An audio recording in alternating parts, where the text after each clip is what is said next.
everybody, and welcome back to our channel. So today we have the realtor with us who's made this dream possible for us of buying our first house in Canada. And we want to introduce you to him. So this is Jeff O'Leary, who also goes by the name of the Village Guru. And he has a YouTube channel, so that's a major bonus for all of us. So I'll add the link in my description so you can go to his channel and subscribe and ask him any more questions. But without further ado, Jeff, hi. Do you want to introduce yourself or give us a little bit of you? Sure. Thank you, Sapna. Yeah, my name is Jeff O'Leary. I think you did a great introduction. And yes, I'm a real estate broker in Mississauga and Toronto. Been doing it for a number of years, I believe going on 14 years in the business. And one of the things, how I got started was I started creating a website based on what it would be like to live in different areas. And that's how I kind of came up with the name, The Village Guru, and started doing videos and really explaining the lifestyle. Because I really think that when you go and buy a place, everybody can use their phone and they can search, but you don't know if it's going to be something that's good for you, and what's good for you might not be good for somebody else. So I really started to do that, and it really caught on. I mean, I basically work with buyers from all over the world. You name the country, there's a good chance I've worked with them over the years. And yeah, I felt it's really helped people, especially coming to Canada, because they don't know a lot, right? And as you guys have found out, it's not necessarily what you thought before you came, right? Like every area is different, and it's good. But so yeah, we've done a lot, myself and my team, with buyers just like you, and you guys were great to work with. I really enjoyed it, and I'm glad that you enjoy the place and everything's going so well for you. Yeah, thank you. Thank you so much for that. Yeah, thank you for that. So basically, what we want to get into is, as you knew when you met us, we were first-time home buyers in the country who had recently gotten into the country as well, right? So we had no idea whatsoever about what the location would be or what even we wanted at that point. We just came with you with a number and we said, this is what we can afford. And then we started the whole discovery process. We had that call with you, the first thing. And so we just want to ask you, what are the basic steps that you think a first-time home buyer should do before even starting to look for a realtor or a real estate agent or a mortgage broker? Okay. So, I mean, the first thing, again, I do this with my clients. I did it with you guys, but if someone was going to start, if you're buying it with your partner, your husband, wife, or whoever it is, the first thing is to have a real honest discussion about what both of you want. And what I find, hey, it happens with me, right? Like my wife and I are all on the same page 95% of the time, but we're different people, right? So it's about having the courage to say, I would like this. And then the other side saying, I'd like this. Then you sit down together and see, do they line up? Maybe there's a little bit of compromise, but basically you want to come out with an idea of what you would like. So number one, what you'd like in the home. And number two, what you would like your life to look like. And that truly is important. So a lot of people will look for a condo or they'll look for a house, but they might not think of things like, how long does it take me to drive to work? Or I'm an outdoor person, I'd like parks and trails. And maybe someone else is, I want to live in the city and be able to go to the movies and the nightclubs. So it's about that. That would be the first step. And then after that, obviously, is where you're probably going to want to, because it's easy. It's tempting to just start searching. But number one, you're going to have to find out how much, whether, you have to know how much you can afford to buy. So that, and with most people involves either talking to a bank or a mortgage broker. I mean, some people do have the cash. So if so, then great. And then obviously, depending where you want to go, I think at that point you contacted me, and that's where most people start to get serious, and they'll contact a realtor to interview them, find out more, find out, what they're looking at or how well they can work together. So that would be the initial steps. Other things I always recommend to people, if they have the time or they're familiar with the area, is to start driving around these neighborhoods that they might want to live in and see it for themselves. Like, don't just go to look at a place, like literally go hang out, maybe get a coffee and just really learn about it, because you'll learn a lot by just kind of looking and watching and seeing what's going on. Yeah, like I really agree to this point, but I also want to say, like when you were we were with you on most of the time, and we are looking to the new places. So when we are new to the country, we really don't know, like as most of the time you were also telling me, okay, this is the right place for you guys, or this is the place which you should be looking for. So how do you find out, that this is the place is best for us, like best for anybody? And then I'm sure you'll remember, so when you first contacted me, we had a quick phone call, and I sent you a survey, and I asked you both to do it. And that survey pulls those answers out of you. Okay, so when I work with anybody, first thing is I get a little bit of information, and I always say, okay, I'm going to send you a survey. It goes right to your phone, it takes 10 minutes, you fill it out, it comes back to me. When it comes back to me, I can sit down and take a look at it based on what I think your life's like and talking to you.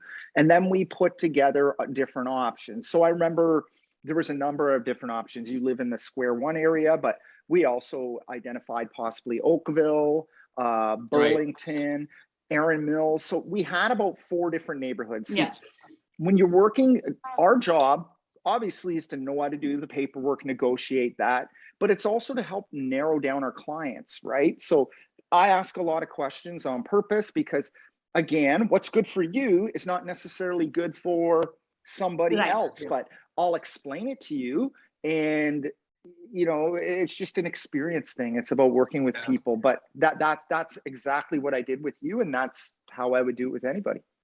Also, I just want to tell everybody that, we didn't have a car back then, and we don't do right now. And, Jeff has been so good and so helpful to actually drive us around all of those neighborhoods. So thank you for that. Sure.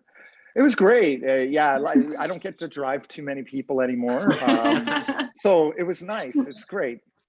Let's move on to next question, Jeff. So one of the viewer also asked, like, does buyer have to pay anything to a realtor? Like, if you're a buyer, do you have to pay anything to a realtor? So that's a really good question. And it's a question I'm going to give you the short answer, and then I'll give you a little bit of the longer answer. The short answer is, generally speaking, no. Okay. The long answer, okay, and I'll add to that. In my 14 years, a buyer's never paid anything for me. But there is a possibility that someone would have to pay. And this is not, I believe, one of the things that most realtors do not explain to home buyers. See, when you work with a realtor, there is a spot that says the real estate company, so not the realtor, is entitled to be paid a commission in order to do a job for you. Okay. Now, normally, almost 99.9% of the time, the seller is paying a commission to their realtor, who in turn pays a commission to your buyer's agent. That's why you'll hear people say they never pay, and they don't generally. However, there are circumstances where maybe there's no commission being paid, or it might be a private sale. In that case, your realtor needs to let you know ahead of time what's going on. It's your choice. See, ultimately, it's this. When you hire someone like me, it's my job to show you any and all properties that might be a good fit for you, not any properties that pay my company a commission. Right. It's what works for you. Now, this is where somebody with skill and someone who's good at doing their job can say, okay, guys, I found the perfect place for you. Unfortunately, the person's not paying a commission. How would you like to proceed with this? We can work something out, you can pay me, and in turn, we can try and buy the place for lower. There's always an issue. The biggest thing with a realtor is clear communication with their clients, making them feel comfortable, not just speeding through the process. So I'm sorry that's a long one, but that's one of the things I love explaining to people. But yes, generally speaking, you're not paying a commission. I wouldn't worry about it. Just have the conversation ahead of time. Okay. Sounds good. So another question, like, this is a good point, I think, what you said. So what are the things, like, if someone is coming to you, and or it might be, in some other part of Canada, and they're going to a realtor, or finding a process of finding a realtor. So what do you think they should ask a realtor? Like, this is, I think, one of the good questions that you said, that if asked, if there are any, fees involved for buying. Questions to ask a realtor. So if I was looking for a realtor, I give them a call. Well, number one, I would Google them. I would go online and I would search them and see what's out there about them. Do they have a website? Do they have social media? Are they active? You can find out a lot by people just by doing a little research. I mean, I tell, yeah. So that would be number one. Then I would probably select one or two or whatever it is, and I would reach out to them, right? I may call them, or I may, if they say you can text me or message me, I'd send them a message that way and see, do they get back to me? Are they, you know, are they responsive? Right. And then what I would look for is, honestly, I would be asking questions. You know, obviously they'll ask you questions, but then I would ask them to explain the process to me. How does it work? Make sure that, you know, they're very upfront. How, do I have to pay you? Ask those tough questions. And if they answer like I did, you're probably good. If they say, nope, you never have to pay, don't worry about it. Well, I just told you there are circumstances. I think that's the good point there, because we also remember then when we first contacted you, I think the first thing that really impressed us is the clear communication from your side, and especially when we were so confused about a lot of things, and but you're kind of, you know, guiding us. So I think that made our mind so very clear. So we don't have to, you know, go to the different. I think you were the only one we worked with, and then we found, you know, great house with. And I think the other thing is you also want to know whether that person has enough experience in the area that you're searching, right? So we knew that you were there in the market, in the GTA for quite a long time, and you knew the areas and the neighborhoods. So kind of gave us, you know, calm good mind. insights. Exactly. I guess the last thing to say is, if you're talking to someone like a realtor, you'll get the feeling if their first priority is to help you. See, we get paid, right? But there's two ways to look at it. Someone can be like, I just want to get this sale done, which is the wrong way to work at it. Versus, I'm going to take the time, explain to you, spend all this time ahead of time before we even go and look at a home, because I'd rather you be happy, which in turn ends up making me more successful. So yeah, it's a number of combinations. Some people say you should ask how many years you've been in the business, and you're more than happy to do that also. But it's really, to me, a gut feeling and a lot of research is what I would say. Okay. Yeah. So thanks for that. Like, move on to next question. So there's one of the guy who also asked, like, how is the market right now? Is there a best time, you know, like a price wise, to buy a house in Canada? Oh, that is always a good question. I will say, first of all, that timing the real estate market is pretty much impossible. Okay, because it does go up and down, and nobody, even I, don't have a crystal ball. So to answer quickly, the market in Canada has been quite robust for the last number of years. And especially when COVID hit, there was a little bit of a lull, and then it started to go up again. And that's not just in Canada. I think that's in the US. It's all over the place right now. People are trying to buy bigger spaces. COVID changed the world. And we're spending a lot more time in our homes. Therefore, it's becoming more of a priority. Yeah, I think that's a good answer. So would you say the right time is now, or whenever you're ready? Yes, sorry, and I didn't answer that. Yes, if you're ready, the right time is now. If you have to go borrow money off your parents and your cousin and pray to God that the money comes in to buy because you're going to miss out, it's not the right time. Okay. The other right time is, are you comfortable living in this home for 3 to 4 to 5 years? Because if you think you might be moving in 8 months, you might end up losing money, because so there's a number of factors. Number one, are you ready? Now, to put people at ease, there's no wrong time. It's just, if it's right for you, you're good to go. And then over time, you'll see the appreciation. Okay, so let's move on to next question. And I think the next one, the guy has asked, if you're a first-time home buyer, do you really have to care about the market crash? Like, I think from where this questions comes from, like, I heard from a lot of forums and groups, like, people are still waiting from years that the market will crash in Canada or something. I think the guy probably needs that, if he has, like, someone has to wait for a market crash. And if you're a first-time home buyer, do you really care about this fact? Like, if it crashed, like, if we bought this house, I think with you in this year, right, which is like peak of the market, so we didn't really care. So what are your opinion on this? Well, I'll tell you this. I bought my first home in 2004 or 5, and people were telling me the market was going to crash then. Here's the thing, the market goes in cycles, okay? But if you buy into the market, you're now in. Remember, this is not a stock. A house isn't a stock where you watch the ticker go up and down and sell it. You live in this place. So there's two ways of appreciation. Number one is by paying down your debt. And then number two is price appreciation and growth. Now, I always tell people this. You've bought in the market. Obviously, it's very emotional. And then you read the news, you're like, oh my God, it could crash. But I always take this example. Say you buy a condo for $600,000 and the market goes down 10%. Oh, that sucks. Everybody just lost. So you lost $60,000. It's now worth 540. Doesn't feel good. However, as a first-time buyer or a young person, I'm going to be calling you going, I think you should buy something bigger, because remember, that bigger house just went down 10%. So you actually are making money while the market's going down. Now, we haven't seen that go down, and I still don't think that's the case. But even if it does, remember, unless you're literally selling the house and taking the cash, it's the only time you lose.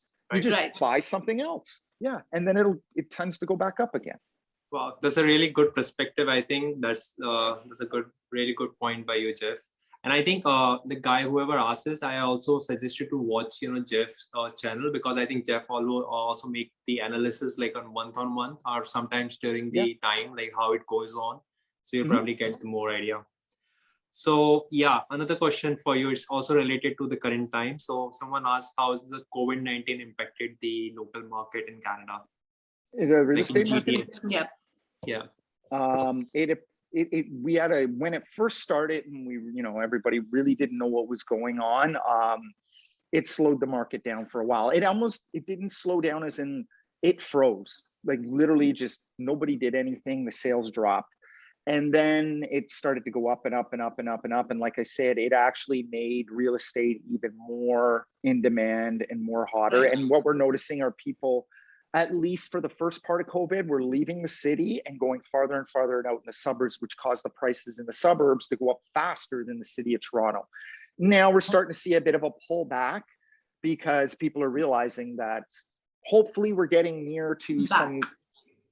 So they're starting to go back into the city. So now you're kind of seeing a balance again where there's not such a difference between the country and the suburbs versus the city. Okay.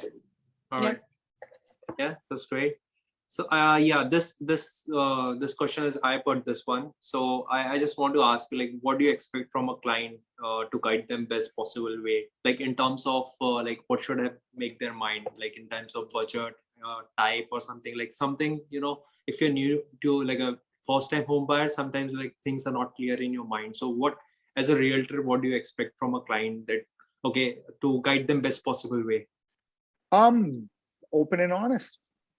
As long as they're honest with me, then I mean, if someone doesn't tell me the whole story, it's like going to your doctor and you have a heart pain, but you don't tell them they have a heart pain. They're not going to guess it, right? They're not going to give you the test you need unless you say, I have a pain. So, those questions, right? It's about answering the questions. It's if a client tells me I can qualify for 700,000, then that's what the house. And then, oh wait, I can afford $1 million, and I wanted it. I'm like, I didn't look at it because you didn't communicate that to me. So yeah, it's about that. This is why it's so important when you find a realtor to trust. You got to have that trust base, and then once I know the information in there where we have a good communication, then yeah, that's how it works. Yeah. Sounds good. I think that's all what we got most like this time. Do you have something? Yes. No, I just want to make sure that everybody who's watching knows. So Jeff, if they want to get in touch with you, to talk about their own houses, maybe to sell or to buy. So how do they do that? The easiest way is they can email me, jeff@thevillageguru.com. They can Google thevillageguru.com. You can put my contact information if you want in the trailer of this video. They can send me a text. I'm pretty easy to find. I'm all over online. You'll find me. And I'm happy to. Yeah, you can set up a time and we can have a chat and go Take from it there. from there. From there, yeah. Yep. Sounds good. Do you have anything else to add, Jeff? No. This is the first time any of my clients have interviewed me to be on a vlog. And by the way, I love your vlog. I'll see it. Thank It comes you. through. I get notified of it, and it's really cool what you're So much. doing. So keep it up. Thank you so much. Yeah, we're trying to get in there and be good. So yeah, but Listen, thank you so much. I'm in the same boat. Like you go through waves, and all of a sudden I haven't made anything in like, I don't know, a month and a half, but I have some things scheduled. So more I know. content will start coming out soon. Looking forward to it. All right. Yeah, thank you so much, Jeff. So that's all for today, guys. But if you do have any questions, like Jeff said, we're going to be leaving his details in the video. So Yep. please do feel free to contact him. And if you have any other questions for us, please feel free to add it in the comment section. Yeah, sure. So yeah, thank you All so right. much, Jeff. Thank you for so taking much. the Thanks time. for- Thank time. you guys. All the best. I'll see you Take soon. care. Okay. Bye. See you Bye. soon. Bye. Bye, Jeff.